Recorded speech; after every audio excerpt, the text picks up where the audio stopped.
Salut les gens, je suis très content de te retrouver.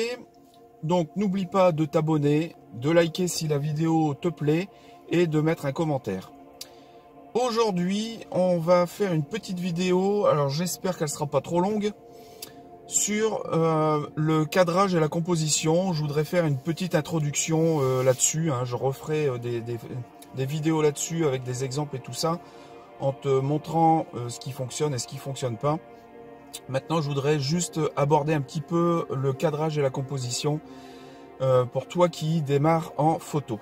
Alors, le cadrage, si tu regardes sur internet la définition, tu vas voir que le cadrage, c'est les limites de ton image.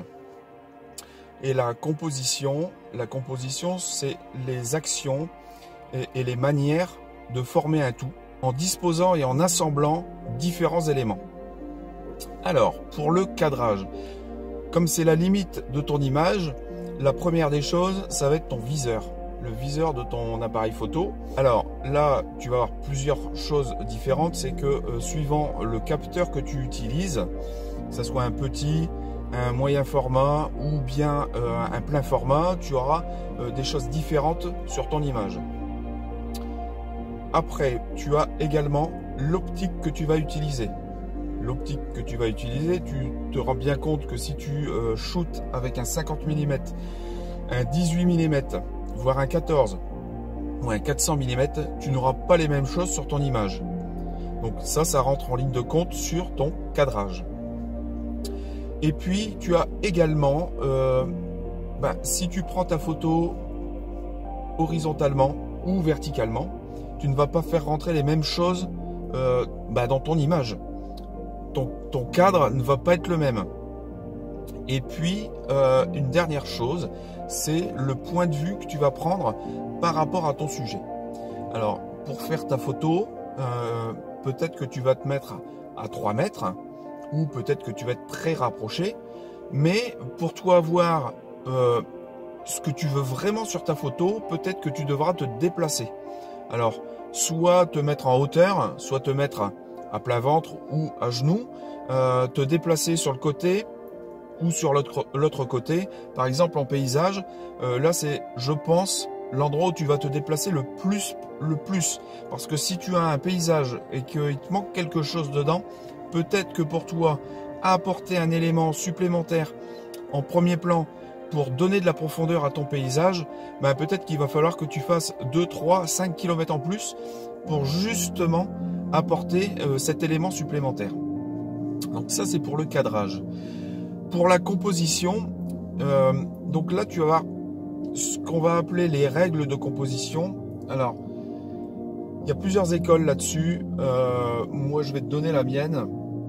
Alors, bien sûr, tout ce que je te dis dans les vidéos, ça ne tient qu'à moi. C'est moi qui suis responsable de ce que je te dis. Et faut pas le prendre comme argent comptant. C'est ce que moi je pense. C'est pas ce que les autres pensent. Moi, je pense que des règles de composition, ça n'existe pas en fait. Il y a des éléments. Pour moi, il y a des éléments de composition qui sont là pour t'aider à faire ta composition, à faire ton image. Mais qui sont là déjà avant la photographie. C'est principalement les peintres qui ont commencé à mettre en route toutes ces règles.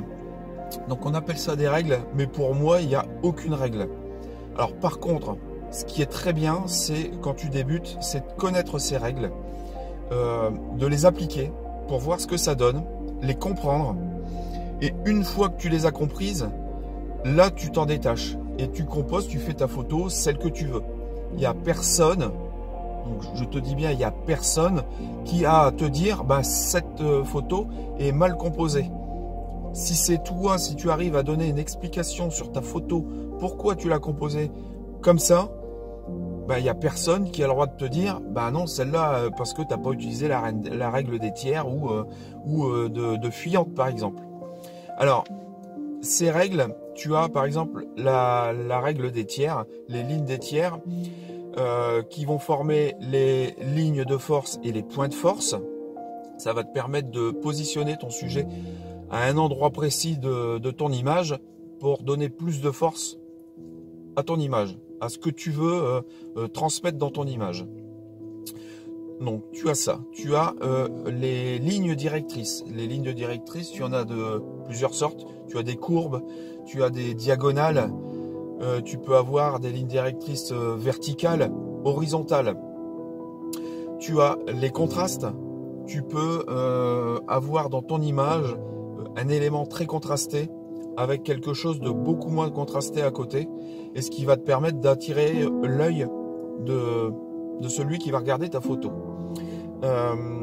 Tu as les couleurs également.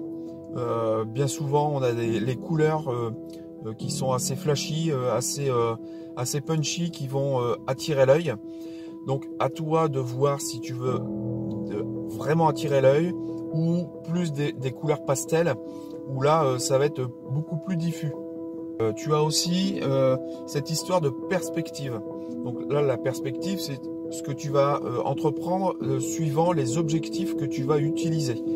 Par exemple, avec un grand angle, ou si tu utilises un 50 mm, avec un grand angle, tu vas pouvoir mettre quelque chose en premier plan, avoir de la netteté du premier plan jusqu'à l'arrière-plan, et donner donc une profondeur à ton image.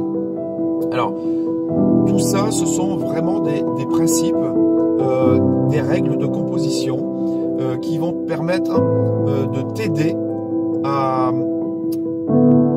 créer une histoire, mais de faire d'une photo basique une photo intéressante et qui va fonctionner. Donc voilà, donc tu as déjà quelques éléments pour toi avoir une première approche du cadrage et de la composition.